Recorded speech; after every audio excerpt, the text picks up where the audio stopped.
little boy once dared to dream about space. 30 years later, his dreams were about to come true. A nation had reached for the stars.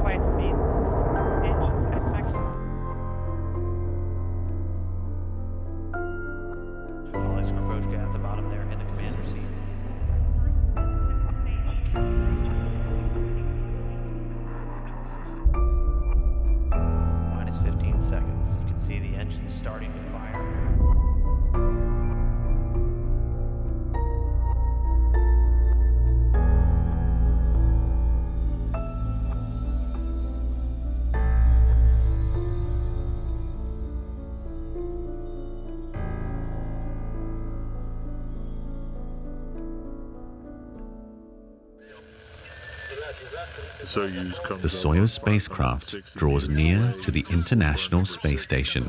Continuing on its approach.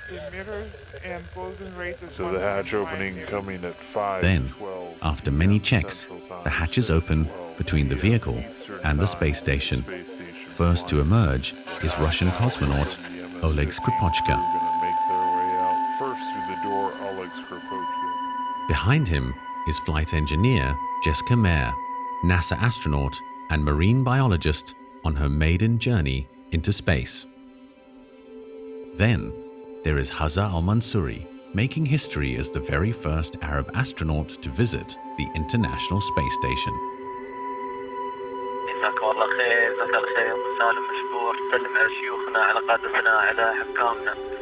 For us, really it's a dream. I mean, when you look at, we started in this room here. We had our interviews, and I remember Hezza coming in, very excited that he's part of this process, but also very nervous. Can he, is he going to be selected? Is he going to be part of that? And a couple of years later, I see the same person in the ISS speaking Arabic. He's got the UAE flag. He's got the MBRC logo. All I can say is, wow. I mean, that was really a dream come true.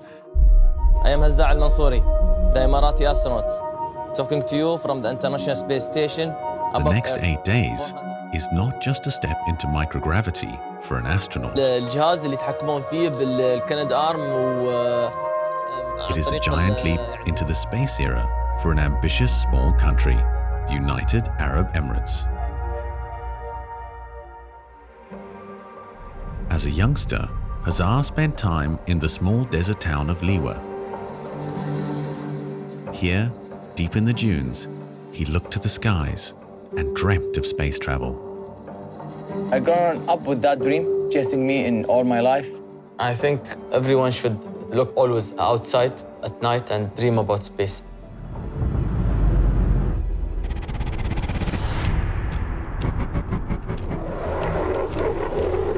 After graduating from an air college, Hezza joined the army and trained to become a fighter pilot. But Hezza's journey into space began in 2017. The Mohammed bin Rashid Space Center launched the UAE's first astronaut program. News of the search for the first astronauts swept through an excited nation, and 4,022 candidates responded, including Hezza, who effortlessly passed the physical and psychological tests. 14 years of military aviation had prepared him to handle high gravitational forces. So I also remember Sultan very well, different personalities. Dr. Sultan al-Niyadi, holding a doctorate in information technology and specializing in data leakage prevention, had the skills and academic qualifications to solve complex problems in space. The program is looking for an overall person who has all the capabilities, but at the end of the day, they selected only two, and that was Hezza and me, so it was a great moment. The initial selection is announced. It is now full steam ahead for the pair as they begin hundreds of hours of training in Russia. So the first moment you arrive in Russia, you feel everyone is talking about space.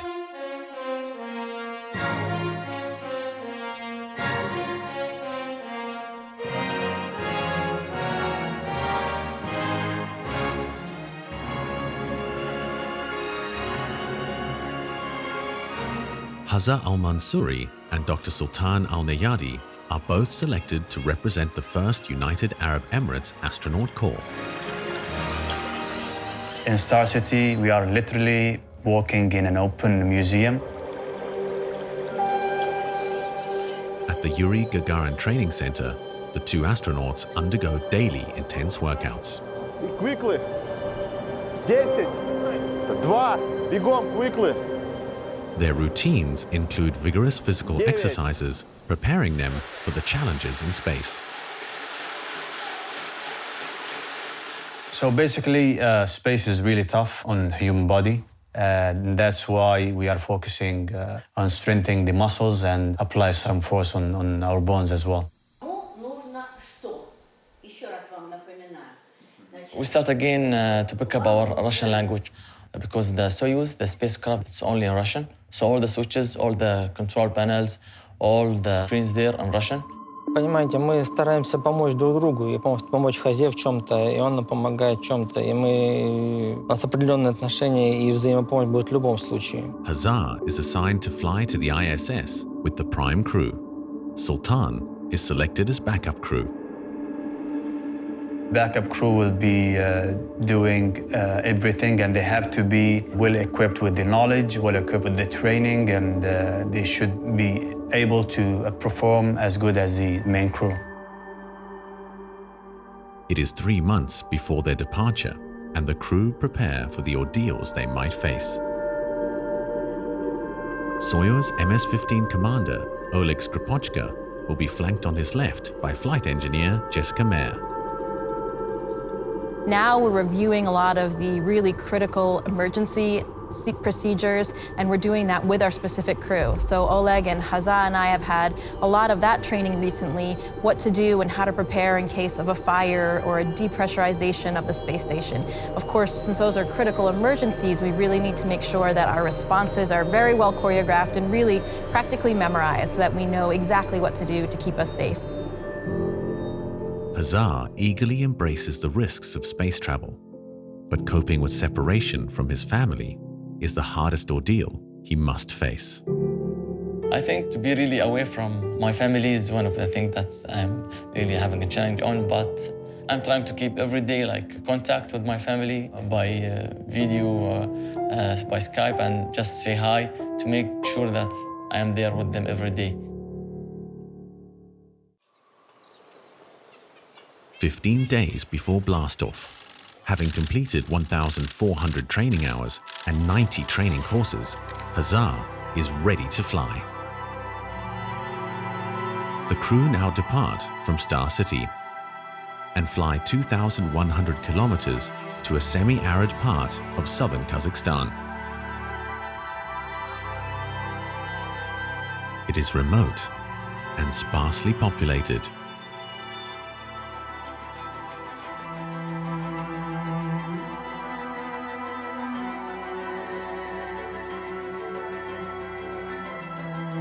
And here, in the middle of nowhere, the local people of Kazakhstan witness the greatest triumphs of the space age.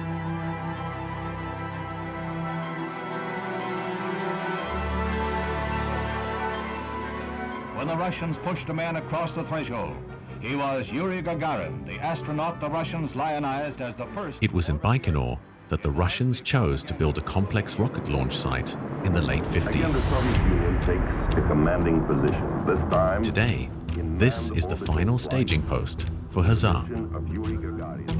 In the days leading up to the launch, the first Emirati astronaut now prepares himself for the takeoff.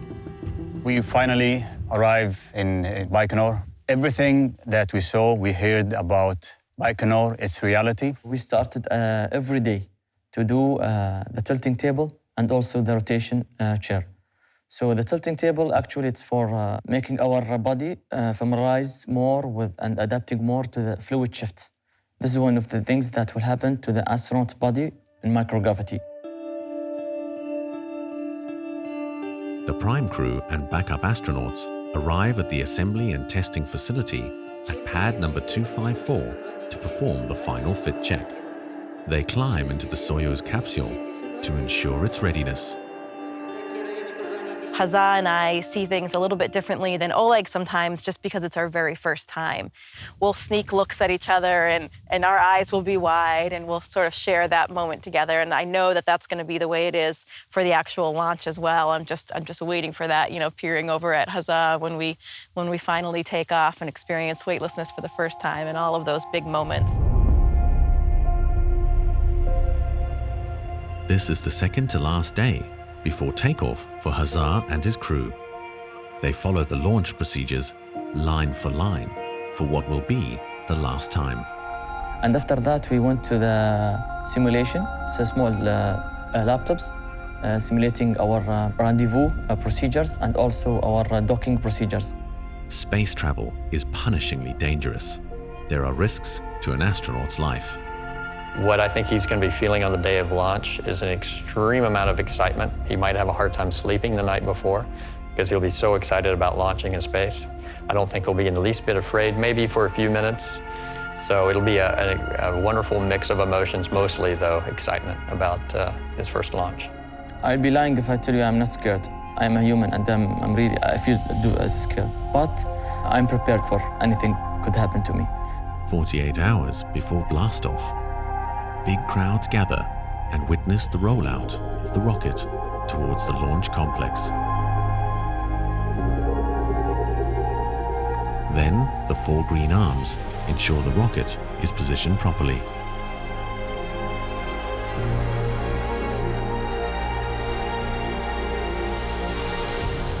Just night before the launch, I remember that it was a busy, really night for me. I couldn't sleep because I was excited. I'm going to space. I'm making my dream coming true in a couple of hours. For me, at that time, I have a lot of thoughts going on my mind. The moment started to build up. Everything was accelerating. Everything was rushing towards the big moment. I hugged him before he went to the rocket, and I told him, you can make it. Trust in yourself and your training. Trust that everybody is praying for you at this moment. Yeah, I think he went there and he was waving. It wasn't a goodbye. He was saying, I can do it. He did like this, like an indication that he'll do it perfectly and he'll come back safely. There's a lot of people there. There was a very big crowd gathered outside. We went inside where they were suiting up and putting their Sokol suits on. And that's a moment for the family to say their last goodbyes to the cosmonauts and astronauts before they go into the rocket. As I'd walked in, his kids and family were already there. And he was, I think he just put his Sokol on and he just came and sat down. He was smiling, he was happy, he was very calm, he was interacting with his kids.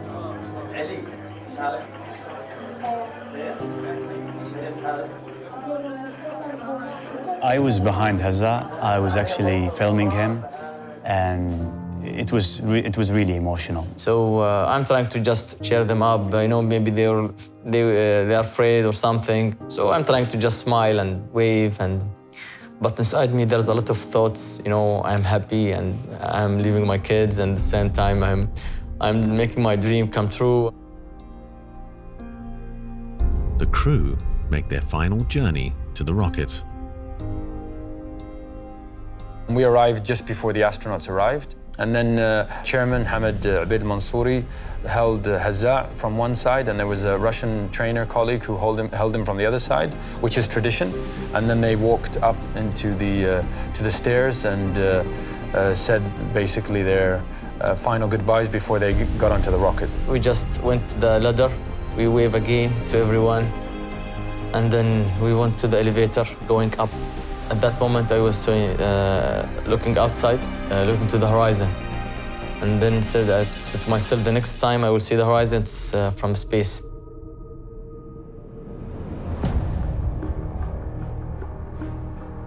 It is just minutes before the launch, and an entire nation holds its breath, waiting for the countdown.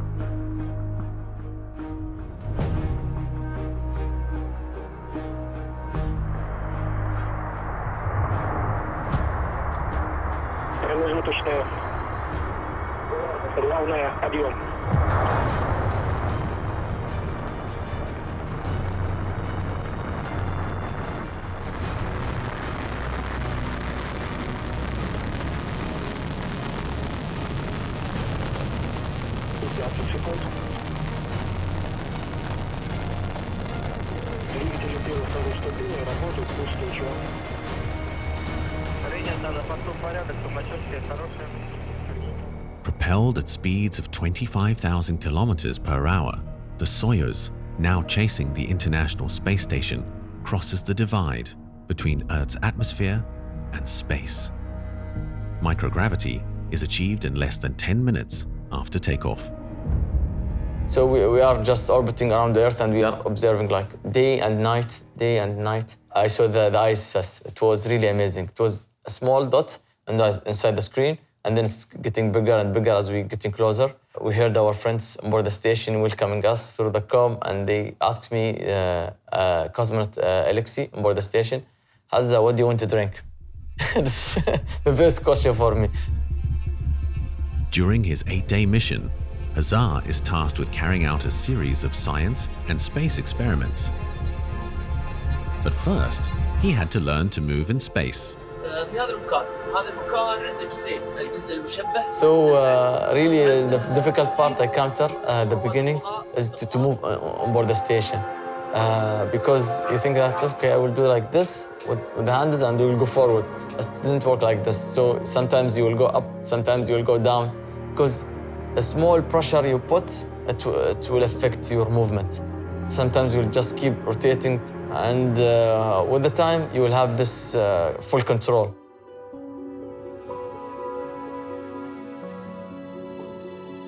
On his second day aboard the ISS, Hezar has a direct line to His Highness Sheikh Mohammed bin Rashid Al Maktoum in the MBRSC. هزاع أول شيء الحمد لله على السلامة وشعب الإمارات يفتخر فيه.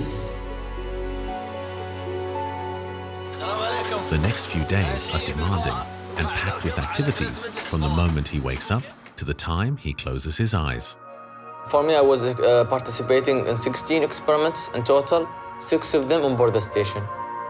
When his duties are fulfilled, Hezar floats off to observe the station turning around the Earth 16 times a day.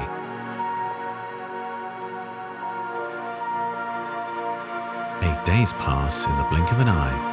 The mission is over, and it is time to bid farewell to his astro family. Hezar will travel back to Earth with NASA astronaut Nick Hague and Russian cosmonaut Alexei Ovchinin. And now we're trying to welcome Hezar back on Earth after the fulfillment of his mission. Re-entry after the plasma exit at 13. Peroxide fuel for the entry control thrusters. Touchdown. Right on the money at 5:59 a.m. So it was a great moment to see him with that big smile, sitting with the rest of the crew, and he was happy, he was excited. The biggest moment for him and myself is when he was covered with the UA flag and he kissed that flag. Al-Mansouri, the first Emirati citizen to fly in space. And then I head back home. It really was amazing for me. All the leadership in my country was waiting for me. You know, it was amazing.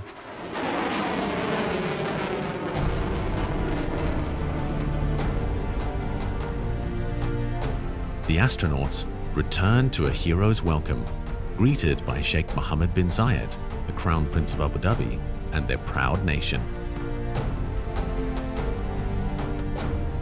I cannot describe it. For me, I want to cry at that point, but I have to be looking like as a hero at that point. So I just hugged everybody, happy to see them, to see my kids also again, you know, a moment that I will not forget. I achieved the goal of our nation to send astronauts, one from their country to up in space. So mission 1 accomplished.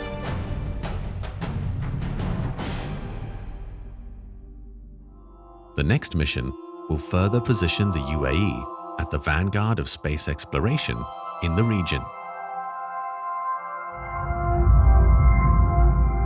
In July 2020, the spacecraft Hope will travel 60 million kilometers to reach the Martian orbit.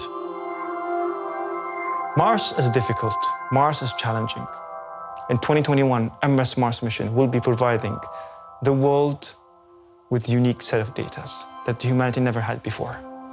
Emirates Mars mission is going to cause the change that we want in the UAE and in the region by bringing this data back.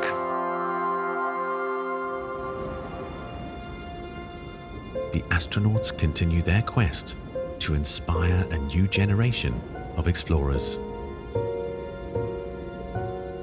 Their words echo through classrooms around the Arab world. The two astronauts light the fires of inspiration. Every child now asks, what is next? And the astronauts tell them, dare to dream. Dare to dream bigger than you have ever before.